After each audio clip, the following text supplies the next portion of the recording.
In the live studios of EDO Decide 2024, and joining us this morning we have Orobosa Omo-Ojo, who is the Director of Publicity with the All Progressives Congress EDO 2024. So you're welcome to EDO Decide 2024. Thank you very much. Okay. Now we have days, to the election, and of course we've seen politicians, how they are trying to do more on campaigns.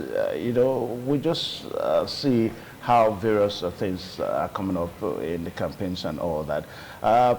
What is the level? Let's look at the critical issues now that we think that EDO people are going to be looking out for as far as this election is concerned. Yeah, quickly, with the bullet point, one is security, two is food security and agriculture, three is infrastructure. Infrastructure covers education, health, roads, all manner of bridges, flyovers in Benin City, educational infrastructure across the state, because the state is at the verge of collapse in terms of infrastructure. We just covered 182 wards, taking our message of hope, taking our message of take back Edo State across the 182 wards. Evans, I will tell you, Edo people, I will tell you, I always say it as it is. We are in a terrible shape. Terrible shape up to the point that it becomes so harmful and dangerous for us to leave our homes.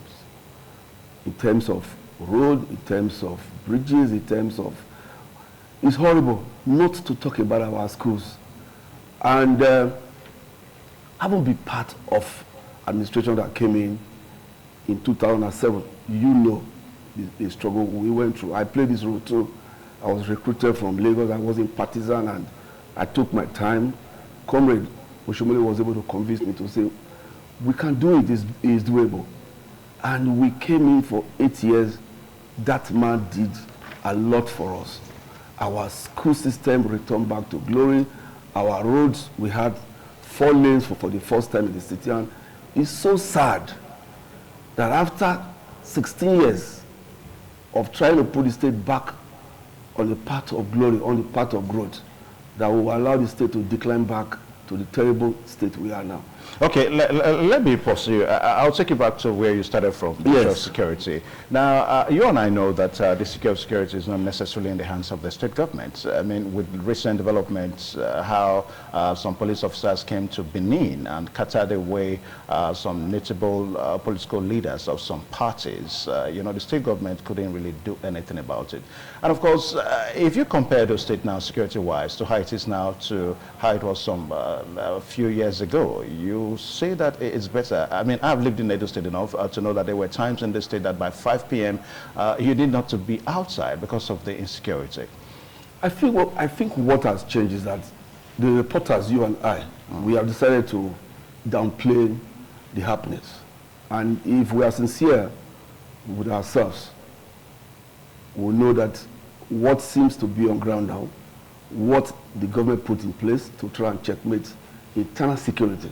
There are 2 types of security. There's the internal one, which Comrade Oshomole aptly dealt with the neighborhood watch. They were not carrying arms, but they were equipped up to the point that they can give reports to the police. Very, very useful reports that were able to nip this crisis, in their boards.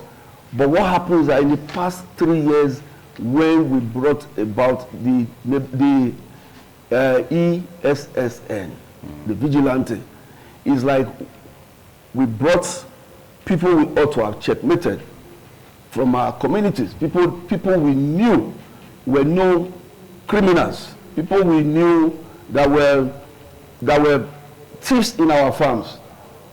Brought them in, gave them a black uniform, and they asked us, leaders, members of the community, to buy arms and give to them. I'm giving very, very, very, very verifiable evidences here that the ESM members that were recruited by the state government were without salary, were without allowances, honorarium none, without arms.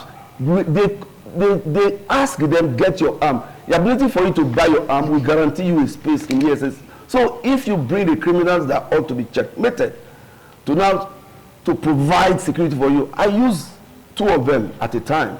I was paying them very, very well. And I later eased them out because they became a major security threat to my establishment. So that's the way it is. So what the reporters have said, around the looking everything, we have heard of a commandant of ESSN that was arrested. We have seen where they were arrested and stripped naked because they have aided, criminal activities, robbery, breaking into stores. So let's not downplay it.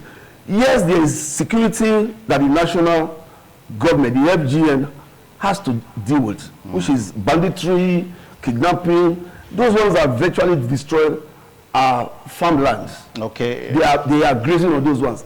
But I'm talking, sir, internal security, whereby people are scared of their neighbor. Now, when you say internal security, yes, excuse me. There was something you talked about, everybody killing at the airport. I've not talked about that. I didn't mention about that at the airport. Now, you talked about internal security. Now, kidnapping is internal security. It's part of it. It is. It is a major internal security issue. And of course, it is a major problem in Nigeria today. Absolutely. So, the candidates that you front for, the questions that people ask is that the issues that Nigerians are facing, that Edo people are facing, as it were, are nationalistic. You talk about the economy. No. When you say talk about security, people, speak for yourself. No, don't say Edo people because you have not done a research to say Edo people. We're talking about Edo. We're talking about Edo election. You can say what people are saying. Don't say Edo people. I'm an Edo man. Of course, I don't agree with that. So if I don't agree, you can say Edo people. We're talking about Edo election. So everything we're talking about is Edo election. So what Edo-lites are facing are nationalistic. You talk about security, it's nationalistic. You talk about the economy, it's nationalistic. You talk about the high cost of fuel, it's nationalistic. No, food. It beats a lot of people who are in the state. Okay. What's your candidates and your party? What are they bringing on board? Okay, first let me define politics for you. Politics is local. Let me take the issue of food security. I'm a farmer. I came in yesterday. Before now, Edo people, we have never been in a class of citizens of this country that will say that we are hungry. Edo state, just like the northern states, do not have reason for us to be hungry. What happened? About 3 years ago, the CBN approved loan for us farmers. About 6.5 billion, single-digit loan for us to use to rekit our farms. As I speak to you, most of the farmers, including myself, that applied for the loan, our loan is locked up in one of the commercial banks in these states. All we saw was that deductions were being made in the accounts that were made to open in that bank. And when we asked, they told us they were using the money to buy tractors and farm implements. Did you escalate that's a problem? Please just Google now as we are speaking, so that you can speak to it. No, hold on. Have the floor, please. Let me just escalation. Yes, I'm saying you can follow up the escalation. Just Google. You have your tab there. Edo State farmers crisis. We petitioned to EFCC. We dragged Edo State government and CBN to EFCC, told the federal government and said they should not disburse any money further to the state government until that money is accounted for. Even our fellow farmers that manage to grow rice, everything, Salo farms bought them from them and refused to pay them back and whatever. That was what led to our, thank God, that's what led to the food security, insecurity we had in the state. And right now, thank God we are growing back. The price of plantain has dropped now. The price of yam has dropped now because we went back to the farms and said, we won't allow, an institution who does not mean well, who wants to play politics with the hunger, with the food security of those state people, we went back to the farms. That is on that one. So for us to say what is happening between the FGN and the state or whatever, and what my candidate do, let me tell you this. Edo Central is one of the most secured parts of the state when it comes to dealing with the kidnappers. Why? Atalakpa was so enforced in such a way that they are able to walk in consonance with the Nigerian police. My candidate donated five vehicles. Okay. You ask me what my candidate will do. Please, Evans, please, you ask me what my candidate will do. Except you don't want to do people to hear what Monday Omo-Ojo is bringing to the table. How the man has been a community leader. Today, sir, Omo-Ojo is commissioning a school in Eastern West. All right. Excuse me. Yes, please, if you don't have time, you shouldn't ask the question. If you ask me a question what my candidate will do, you give me time to say it. He's not governor yet. He's commissioning a block of 12 classrooms built with his money, not because he's campaigning. He has hospitals, he has clinics, he has roads, he has done. My candidate has emotional intelligence, and because of that, he knows the pain, he feels the pain of those people, and he wants to put back because he grew up among the community. Not a candidate who does not live with us, who does not share our pain, who has never lived here, who has never given scholarship to anybody. The state needs somebody that has emotional intelligence. The state needs somebody that will feel our pain. I am so worried that our state is drifting back to where we started from, and we can't afford to handle the state back to an apprentice to a government administration that lacks emotional intelligence, that believes in profiteering. Politics is about welfareism, sir. It's more welfareism. Take care of the welfare of the madman on the streets. Taking care of the man that is in psychiatric hospital. Take care of the patients. How can you destroy Central Hospital and go and put a museum? I'm an artist, for crying out loud. That's madness. Edo State today is only using the hospital built by APC government. Adam to Shomole, specialist hospital. The hospital is given to a consultant. My house help. My maid using the hospital every clinic day. They take 5,000 naira from her. What madness is that? Let's watch our words. So that's what my candidate will do. Yeah, but let me quickly respond to what you said a while ago, that the price of yam has gone down now. The Terribly. Price of plantain. Very good. So the good news, yes. You and I know this is September. I mean, I do some peasant farming too. This time of the year, the price of yam is normally low because it's the harvest season and all that. Perfect. So it's a simple economic situation. The more products you have in the market, the price goes down. So let us not maybe we should be happy about it. No. Let's not play politics with our lives. Yeah, Omo-Ojo. Excuse me, sir. The price is good, so let us celebrate it. We must let me tell you yesterday. I bought fuel yesterday on Baba. How much? Let me announce it. 926 naira in total filling station. Go there after CBN, please. And the dealer told me that by next week, petrol will drop to 720 naira. You know why? What Bola Tinubu has done is this. Let's liberalize the foreign exchange. I'm suffering from it. I have a child in the US. If I have to pay a tuition, it's times 2. But it's the pain I have to take because after a year we will stabilize. Before now, you heard of it. Our CBN governor gave $1 billion to an individual. What did they do? They dispense this money, they recycle the money back to the system, and they use it to plunge our economy. And this man has going to say, yes, I was part of the problem. I know how they do it. I'm plugging it. He has plugged it. This summer is ongoing, sir. Dollar has no reason more than the capping. It still remains there. Now, if it was before. Yeah, Omo-Ojo, if Nigeria were to be good, educationally, why will you take your son to the US? Let me tell you, my daughter, my third daughter just graduated from Unilag because she's an entrepreneur. Yeah, but your son is in the US schooling. I'm coming. Just if you ask me questions, I'm a journalist, sir. It's a Q&A. In Q&A, you allow the man that is giving the A to elaborate.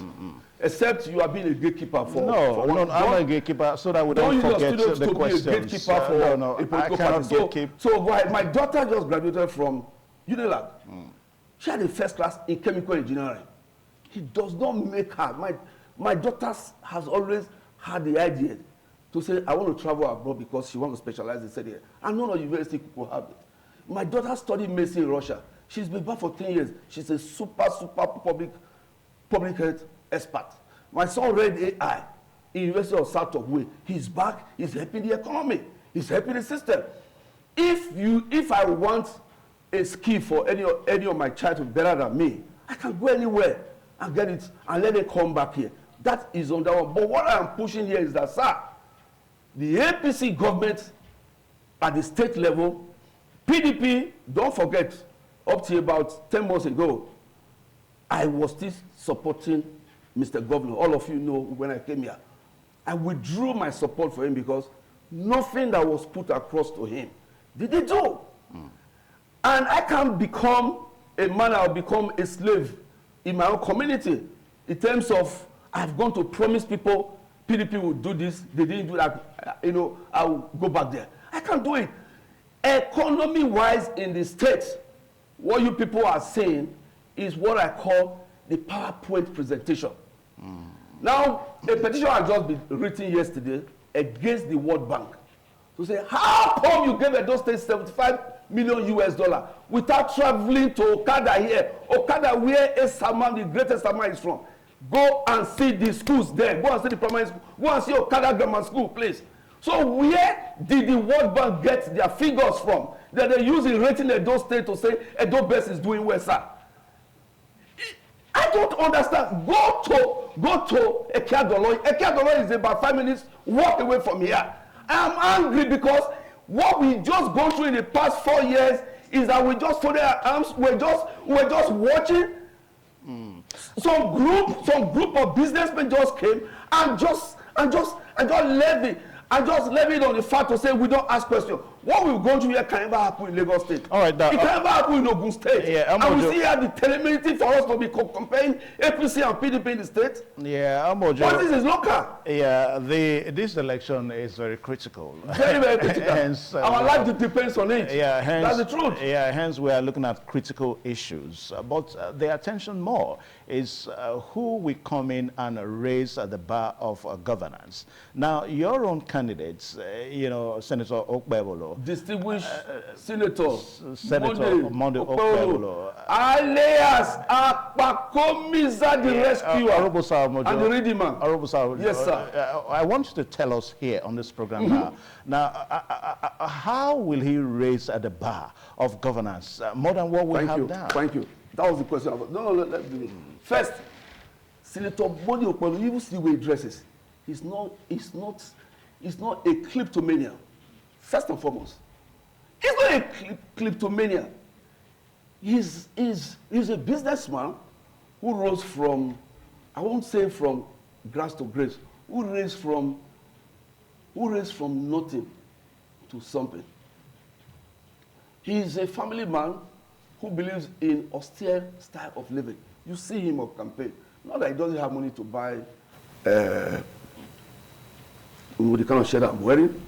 Valentino shirts, he has it, or to buy the footwear, he can. But he said, yesterday we were in a motor park. I went to a motor park at Okada Junction, and somebody said, Nigerians are so easy to lead. He said, if a president come and say, I'm going to be using made in Nigerian cars, he said, everybody will follow suit. What Edo State people will have is a governor that will say, do what I do what you see. Not a man that will come and tell you, don't eat egg, or don't break more than one egg in the morning for you to make your omelette. And you go to his kitchen, he's breaking 2 eggs at the same time. He wants to use himself as an example. The other candidate we saw one time, Dom Perignon, sir, Gobu, a bottle of Dom Perignon champagne is 600,000. During campaign, they had a bottle of the Dom Perignon under the table. Campaign. Those State is not as rich, even if we are rich, enough of this lifestyle where people look at you to say, I want to steal money so that I can live like this commissioner. I was commissioner in this state. I was coming to this studio. My lifestyle did not change then. And when I left office, my lifestyle did not go down, whether he went up. And before then, it was simply, Monday Okpebolo will use himself as an example of how development or how administration, how a leader should be in a third world that is pursuing development, that is struggling. He will be able to give account of what has been put in his hands. He will be able to give the oil producing area a SOPADE. The SOPADE board was sacked by this government about 11 months ago. As I speak to you, the oil communities Where I come from, Ovia Northeast. We understand. Ovia Northeast. Sopadek has been restructured. You can't restructure it. Sopadek was put in place by law. It's not a business. It's just like Subeb. Subeb is federal government. Sopadek is federal government. Edo State. Same thing with it. So you don't, by law, the law puts up a board. You put a board there and they have a tenure. They must finish it. And somebody must be able to make it to account for the project. The 3 oil producing area, we have not witnessed one bit of development in the past 11 months because the board is not in place. And they get a minimum of $500 million every month. Where is that money? Okay. Where is that money? So Mojo Pablo will come in, account for these resources, and ensure that the good people of Edo State take back their state and ensure that we love ourselves again. The division in the land, we have been so divided. There is anger in the state. How can our own royal father, how can our royal father be pushed to a point that we have to now struggle for him, for people in government to now respect him? So we are calling it cultural resistance. No, I'm not a barrister. I'm a journalist. So please, I will end it there. The royal father is not a politician, so we cannot be dragging him into political issues. Did I drag anybody? No, but you just said, how can our royal father be so did I? This is a political issue. If it's me that is dragging him, do you know? I said, how can we? I didn't say, how can James? How can Evan? So we want to say thank you so much. Thank you very much. Thank you. So, Edo people, my last word is that please vote for Senator Monday Okpolo, alias Akpakomiza, the rescuer and the redeemer, in such a way so that Edo State will breathe again. All right, thank you so much, Omo-Ojo Orobosa, a very senior colleague in the media profession, and of course a former commissioner in Edo State, the director of the APC publicity in this Edo 2024. Thank you so much, Omo-Ojo. I'm always tempted to call you Barrister Omo-Ojo now. Why?